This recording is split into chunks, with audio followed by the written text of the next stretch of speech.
Hello, everybody. My name is Dean Davis, and this is Multiply, the podcast that provides a word of encouragement for village church planters. Have you ever been to a wedding where the pastor or a friend of the bride or groom read from 1 Corinthians chapter 13? This chapter, known as the love chapter, is one of the most famous texts in the whole Bible. Even non-Christians read it and comment on it. And why not? Everyone wants and needs selfless love.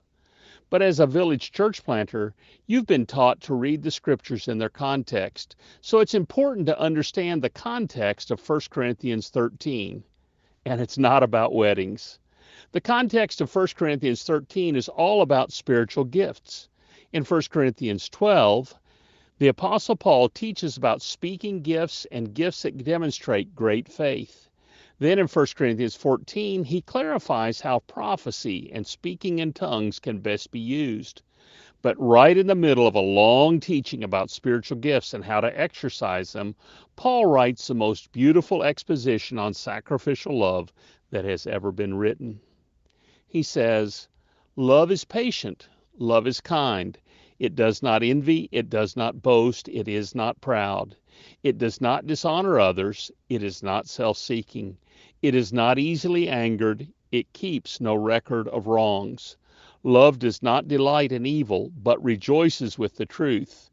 It always protects, always trusts, always hopes, always perseveres." But why? What does any of this have to do with spiritual gifts? The answer comes in the first verses of 1 Corinthians 13. If I speak in the tongues of men or of angels but do not have love, I am only a resounding gong or a clanging cymbal.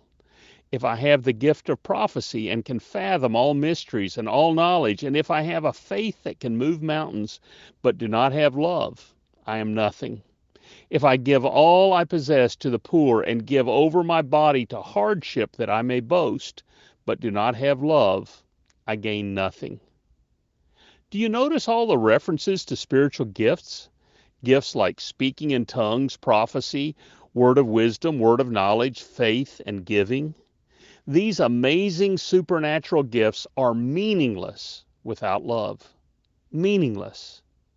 So if you want to use your gifts in a meaningful way, make sure you are filled with love. If you want your spiritual gifts to bless hundreds and thousands of people, humble yourself and ask God to fill you with His love, the kind of love that is moved to sacrifice and humility and lifting others up. Paul teaches that if you exercise spiritual gifts without love for others, you gain nothing. But if you exercise your spiritual gifts with the pure, self-giving love that comes only from God, your gifts will bless oh so many people in oh so many ways. This has been Multiply, and I'm Dean Davis asking, who will you share this encouraging word with today?